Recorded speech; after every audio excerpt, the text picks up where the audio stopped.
Hello students, NCERT science class 10th lesson है। Chapter 12 है विद्युत इलेक्ट्रिसिटी। इसमें हम आपको बताएंगे कि विद्युत क्या है, विद्युत का यूज़ हम लोग किस लिए करते हैं। Hello students, welcome back again my YouTube channel study with Akanksha classes में आप सभी का स्वागत है। फ्रेंड्स, इसमें हम विद्युत की बात करेंगे कि विद्युत क्या है, विद्युत का यूज़ हम लोग किस लिए करते हैं और किस चीज़ के लिए करते हैं। तो फ्रेंड्स, विद्युत जो है वो एक ऊर्जा बन गई है। विद्युत जो है वो एक प्रकार की ऊर्जा बन गई है। हमारे लिए विद्युत दिन और प्रतिदिन इतनी उपयोगी होती जा रही है कि अगर हम लोग को एक दिन में इलेक्ट्रिसिटी यानी विद्युत ना मिले तो हम इतने परेशान हो जाते हैं, मानो जैसे कि कुछ अच्छा ही ना लग रहा हो। सारे काम रुक जाते हैं इलेक्ट्रिसिटी के कारण, सिर्फ इलेक्ट्रिसिटी। तो देखिए फ्रेंड्स, आपके आसपास विद्युत कई रूपों में है। जैसे मान लीजिए, विद्युत का उपयोग हम लोग बल्ब जलाने के लिए करते हैं। अगर बल्ब नहीं जलता है तो हम लोग की पढ़ाई में हम लोग को बहुत ज़्यादा दिक्कत आ जाती है। और भी बहुत ज़्यादा वर्क होते हैं इलेक्ट्रिसिटी में। देखिए, विद्युत का उपयोग करके हम एसी, प्रेस, बल्ब, पंखे जलाते हैं और भी अनेक चीज़ें इलेक्ट्रिसिटी के द्वारा जलाते हैं। इसी प्रकार विद्युत का उपयोग कंप्यूटर चलाने, मशीन चलाने के कार्यों में भी किया जाता है। किसका प्रयोग किया जाता है? सिर्फ और सिर्फ विद्युत का प्रयोग किया जाता है। देखिए, जब हम विद्युत की बात करते हैं तो हम सबसे पहले पदार्थ का संरचना को समझना होगा। किसको समझना होगा? पदार्थ की संरचना को समझना होगा। पदार्थ में जो भी संसार निर्जीव हो या सजीव हो, निर्जीव हो या सजीव हो, ये भी सभी चीज़ें किससे बनी है? पदार्थ से बनी। यानी इसके जो बहुत छोटे छोटे कणों से, जो बहुत छोटे कणों से मिलकर बनी है उससे ही हम लोग कणों सूक्ष्मदर्शी परमाणु कहते हैं। परमाणु में होते क्या है? आवेश होते हैं। देखिए, परमाणु में 3 आवेश होते हैं, प्रोटॉन, न्यूट्रॉन और इलेक्ट्रॉन। देखिए, प्रोटॉन जो है वो पॉजिटिव होता है, ठीक है, और इलेक्ट्रॉन जो है वो क्या होता है? निगेटिव होता है, आपको पता है। और न्यूट्रॉन पर कोई आवेश नहीं होता है, यानी न्यूट्रॉन पर कोई भी आवेश नहीं होता है। अब देखिए, आवेश की बात करें तो आवेश विद्युत धारा का प्रवाह को कहते हैं, ठीक है। आवेश का बहना किसी भी वस्तु में आवेश विद्युत धारा उसमें प्रवाहित होती है। देखिए, आवेश 2 प्रकार के होते हैं। कौन कौन से? एक धनात्मक और एक ऋणात्मक, और कोई नहीं, ठीक है। धनात्मक और ऋणात्मक होते हैं, ठीक। धनात्मक और ऋणात्मक, और कोई भी आवेश हो उसमें मुक्त रूप से आवेश होना चाहिए, तो इसमें विद्युत प्रवाह हो सकती है और बहुत आसानी से हो सकती है, ठीक है, बहुत आसानी से हो सकती है। अब देखिए, हम लोग समझेंगे कि आवेश क्या, इसमें इसकी डिफिनेशन लिखी हुई है। इसमें हम लोग बात करेंगे आवेश। देखिए, इसमें आवेश की डिफिनेशन लिखी हुई है।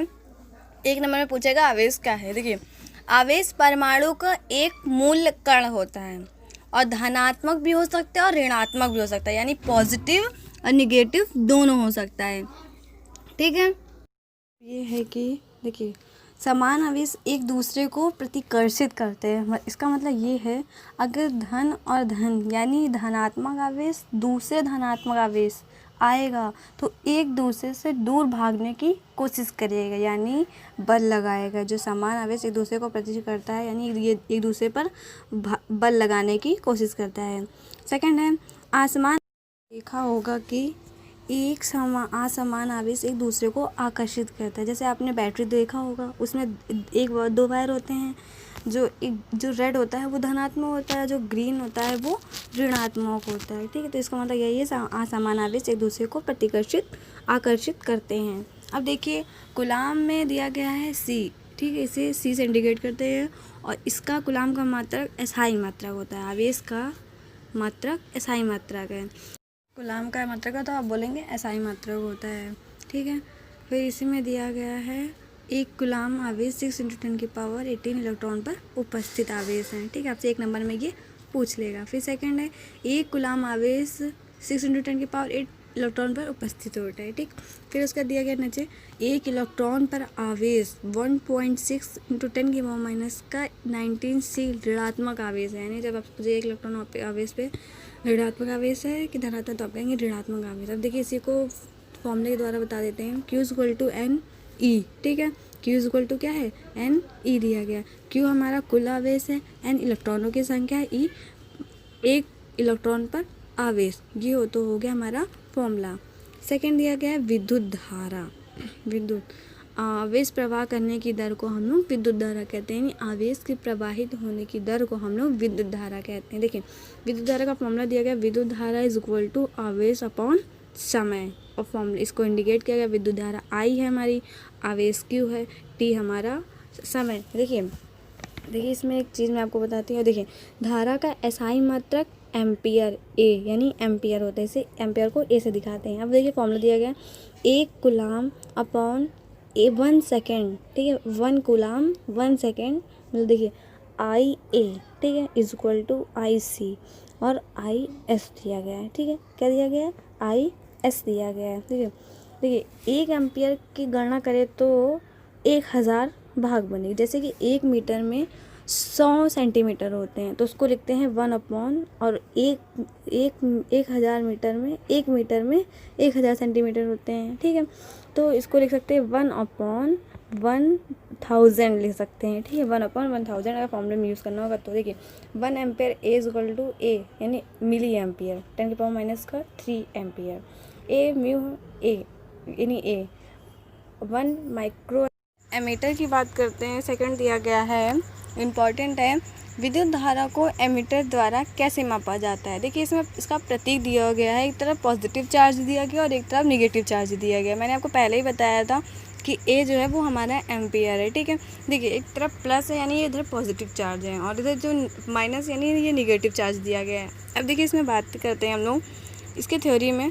एमीटर का प्रतिरोध कम होता है तथा हमेशा श्रेणी क्रम में जोड़ा जाता है, यानी एमीटर का प्रतिरोध जो होता है वो बहुत कम होता है और उसे हम लोग श्रेणी क्रम में जोड़ते हैं। किस में जोड़ते हैं, श्रेणी क्रम में जोड़ा जाता है।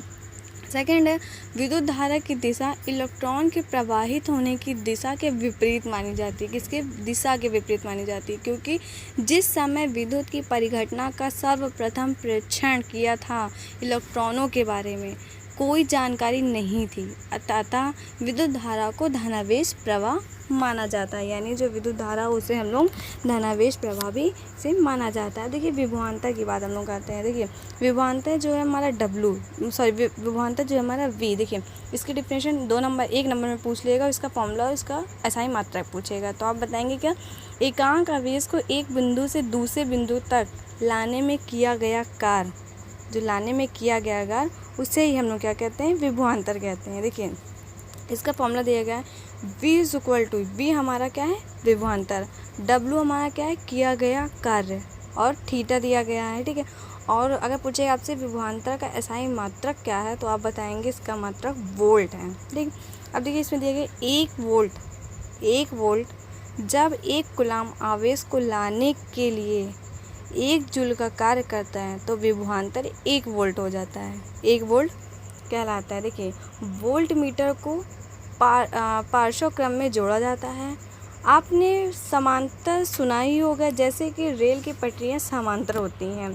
सर्किट के में अगर वोल्ट मीटर लगा हो, सर्किट में क्या लगा, अगर वोल्ट मीटर लगा हो तो विद्युत परिपथ में तो इस तरह ही दिखाया जाता है। देखिए 1 वोल्ट मीटर 1 कूलाम आवेश को लाने के लिए 1 जूल का कार्य होता है तो विभवांतर 1 वोल्ट कहलाता है। देखिए इसमें फॉर्मूला देखिए 1 volt equal to 1V equal to 1J C minus का चार्ज 1 दिया गया है, ठीक है। अब सेकंड है वोल्ट मीटर क्या है, बहुत इंपॉर्टेंट है। वोल्ट मीटर के बारे में हम इसमें बताएंगे। वो देखिए विभवांतर को मापने की युक्ति यानी इसका प्रतिरोध ज़्यादा होता है तथा हमेशा इसे पार्श्व क्रम में जोड़ा जाता है। देखिए वोल्टर को पार्श्व क्रम में जोड़ा जाता है। आपने समांतर सुना ही होगा, समांतर क्रम। देखिए जैसे मान लीजिए एक रेल की पटरी है, ठीक है, रेल पटरी को हम लोग समांतर क्रम में होती है। जो सर्किट है, सर्किट में अगर वोल्ट मीटर लगा हो तो विद्युत परिपथ में इसे वोल्ट मीटर द्वारा दिखाया जाता है। देखिए वोल्ट मीटर का प्रतीक देखिए इसमें दिया गया है V, ठीक है, एक तरफ प्लस है और एक तरफ माइनस, यानी एक तरफ प्लस चार्ज है और एक तरफ नेगेटिव चार्ज है, ठीक है। अब हम लोग बात करते हैं सेल की। इसे 1 नंबर में डिफिनेशन में पूछेगा, शॉर्ट क्वेश्चन में पूछेगा कि सेल क्या है। देखिए सेल एक सरल युक्ति है जो विभवांतर को बनाए रखती है। देखिए जो रेडियो है, रेडियो रिमांड में जैसे देखो सेल का यूज़ हम लोग किस में करते हैं, जो रेडियो है, रिमोट है, घड़ी में लगाया जाता है। ठीक है, क्या लगाया जाता है, सेल लगाया जाता है, तो इसलिए हम लोग सेल का यूज़ करते हैं। देखिए इसी में दिया गया है विद्युत धारा हमेशा उच्च विभवांतर में निम्न विभवांतर की तरह प्रवाहित होती है। ठीक है, विद्युत परिपथ में समानता उपयोग होने वाले कुछ अवयवों के प्रतीक दिए गए हैं।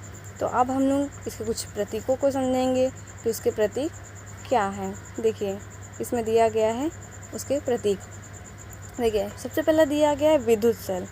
विद्युत सेल जो भाग है, विद्युत सेल का जो भाग है वाला भाग है, सेल में जो निकाला होता है, यानी जो बड़ा सेल है, जो बड़ा यानी पॉजिटिव है, और जो छोटा है वो नेगेटिव है। ठीक है, पॉजिटिव में गोला है, पॉजिटिव में पॉजिटिव दिया गया विद्युत सेल, एक तरफ नेगेटिव सेल, एक तरफ पॉजिटिव सेल, यानी जो बड़ा है उधर पॉजिटिव और जो छोटा है वो नेगेटिव है। ठीक है, देखिए आपने सेल तो देखा ही होगा। ठीक है, सेल तो एक देखा ही होगा। देखिए जो सेल में जो निकला हुआ भाग होता है जो वो पॉजिटिव होता है, और जो गोला होता है छोटा वाला वो होता है नेगेटिव होता है। ठीक है, अब देखिए इसमें देखिए बैटरी अथवा सेलों का समायोजन। देखिए दो या दो से अधिक ज़्यादा सेल जोड़े जाते हैं तो वो एक बैटरी का रूप धारण कर लेते हैं। और हाँ, एक बात ज़रूर याद रखना, अगर आप अपने 2 सेल या 3 सेल से रेडियो में लगाए हैं तो आपने देखा होगा कि एक सेल के पीछे दूसरे सेल का पॉजिटिव जुड़ा होता है, यानी नेगेटिव के दूसरे सेल का पॉजिटिव का निकला भाग टॉर्च मतलब टच करता है पीछे वाले भाग, यानी नेगेटिव ऋणात्मक होता है। तो बैटरी को हम दो या अधिक सेल द्वारा दिखाते हैं। ठीक है, तो यही था हमारा बैटरी अथवा सेल का समायोजन। देखिए इसमें एक पॉजिटिव चार्ज दिया गया है, एक नेगेटिव चार्ज दिया गया है। ठीक है, अब देखिए खुली प्लग कुंजी का अथवा स्विच। देखिए जो खुला है इसमें मतलब पॉइंट नहीं रखा गया है। ठीक है, तो ये क्या है, ऑफ है, और जो बंद है यानी प्लग तो जो बिंदी है वो ऑन है। ठीक है, सॉरी जो खुली है, जो जिसमें पॉइंट नहीं है वो खुली है, और जिसमें पॉइंट है वो बंद है। अब तार की बात करते हैं। तो देखिए भाग किसी तार की बात करते हैं, मतलब हम लोग किसी तार की बात करते हैं, तो जब एक तार को दूसरे तार से जोड़ा जाता है। ठीक है, बिना संधि के तार क्रॉसिंग, यानी एक तार को दूसरे तार से होकर के जो गुजरता है। विद्युत यानी बल्ब का चिन्ह ऐसे होता है। प्रतिरोधक यानी ये प्रतिरोधक बहुत इंपॉर्टेंट है, इसे मैं आप लोगों को पार्ट 2 में बहुत अच्छे समझाऊंगी। अब बात कर लेते हैं परिवर्ती प्रतिरोधक तथा धारा नियंत्रक। देखिए एक ऊपर की ओर गया है, ऊपर की ओर एरो गया है, और एक नीचे की ओर गया है, यानी परिवर्ती प्रतिरोधक ऊपर की ओर गया है और धारा नियंत्रक नीचे की ओर है। ठीक है, अब एमीटर में देख लीजिए। एमीटर में बताया था एक तरफ पॉजिटिव चार्ज होता है, एक तरफ नेगेटिव चार्ज होता है, यानी इसे ए से दिखाते हैं। वोल्ट मीटर में वी दिया गया है।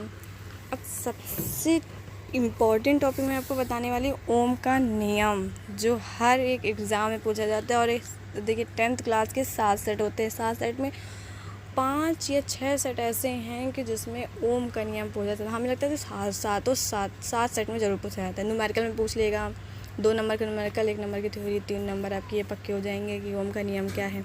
तो हम लोग देखिए ओम के नियम को हम बहुत अच्छे से समझेंगे। देखिए ओम के नियम में इसमें डिफिनेशन दी गई है, किसी विद्युत परिपथ में धातु के तार के 2 सिरों के बीच विभवांतर उसमें प्रवाहित होने वाली विद्युत धारा के समानुपाती होता है, परंतु तार का तापमान समान रहना चाहिए। देखिए ओम का नियम विद्युत धारा और विभवांतर दोनों के बीच संबंध होता है, स्थापित किया है। ठीक है, मान लीजिए आपके पास एक तार है। ठीक है, और उन दोनों तार और दोनों सिरों पर लगा दिया गया है, मतलब एक करंट प्रवाहित किया गया है। ठीक है, प्रवाहित किया गया है। समानुपाती का अर्थ ये होता है, इसमें दिया नहीं गया है प्रवाहित होने वाली विद्युत धारा के समानुपाती होती है। तो समानुपाती का अर्थ होता है कि भाग एक भौतिक राशि बढ़ती है तो दूसरी भी बढ़ेगी, यानी एक भौतिक राशि बढ़ती है तो दूसरी बढ़ेगी। अगर इसमें एक भौतिक राशि घटती है तो दूसरी भी घटेगी। मान लीजिए 10 वोल्ट है, ठीक है, 10 वोल्ट है और करंट 10 है। वोल्ट का 2 मतलब 10 गुना, तो ये भी हो जाएगा 20 एम्पियर। ठीक है, यानी 2 गुना कर दिया गया तो ये 20 एम्पियर है। ठीक है। अगर हम बात करते हैं कि करंट 20 एम्पियर मतलब बहुत ज़्यादा है, मतलब बहुत ज़्यादा ही करंट जो 20 एम्पियर है वो बहुत ज़्यादा है। वोल्टेज अगर V यानी वोल्टेज V हो और करंट 2 एम्पियर है, तो अगर मैं ये कहूँ कि वोल्टेज को 2 गुना कर दे तो 100 वोल्ट को 200, तो करंट की 2 एम्पियर मतलब इसको 2 गुना किया गया है, 100 को 200 कर दिया गया था, तो इसमें भी एम्पियर भी बढ़ेगा, तो 2 एम्पियर को हम लोग 4 एम्पियर हो जाएगा। ठीक है, 2 की जगह 4 एम्पियर यानी बढ़ गया ये। तो इस प्रकार को हम इसे ओम का नियम कहते हैं। ठीक है, और इसका जो ग्राफ वो बहुत सरल रेखीय ग्राफ होता है। क्या होता है? सरल रेखीय ग्राफ होता है। देखिए ओम का नियम की डिफिनीशन देखते हैं। किसी विद्युत परिपथ में धातु के तार के 2 सिरों के बीच विभवांतर उसमें प्रवाहित होने वाली विद्युत धारा के समानुपाती होता है, परंतु तार का तापमान समान रहना चाहिए। देखिए फॉर्मूला दिया गया है V=IR। देखिए जो R है वो हमारा नियतांक यानी वो हमारा कांस्टेंट है, जिसे हम लोग तार का प्रतिरोध कहते हैं। ठीक है, अब देखिए जो ओम के नियम का जो ग्राफ है वो बहुत सरल है ग्राफ है। देखिए जो ये लाइन गई है यहाँ से, देखिए विभवांतर V स्ट्रेट लाइन है, धारा यानी ये भी एक स्ट्रेट लाइन दी गई है, V प्रोपोर्शनल I, तो यहाँ पे हो जाएगा V प्रोपोर्शनल IR। तो I तो हमारा कांस्टेंट है, सॉरी R हमारा क्या है? कांस्टेंट है, तो इसे ही हम लोग क्या कहेंगे? ओम का नियम कहेंगे। V=IR, इसे भी न्यूमेरिकल में पूछ लिया जाएगा। V प्रोपोर्शनल IR, इसे भी न्यूमेरिकल में बहुत पूछा जाएगा और फॉर्मूला भी 1 नंबर में पूछा जाएगा। फ्रेंड्स, अगर मेरी ये वीडियो आपको पसंद आई हो तो प्लीज़ इसे शेयर करना ना भूलें और अपने फ्रेंड के साथ शेयर करें, उन्हें भी ये लेसन के बारे में पूरी इन्फॉर्मेशन होनी चाहिए। फ्रेंड्स, मेरे चैनल को सब्सक्राइब करना ना भूलें और सब्सक्राइब करें, उसके ब्लॉक में बेल आइकन उसे भी प्रेस करें ताकि मैं अपनी नई वीडियो अपलोड करूं तो उसका नोटिफिकेशन आप सभी को मिल सके। अपने फ्रेंडों के साथ भी इस वीडियो को ज़रूर शेयर कीजिएगा।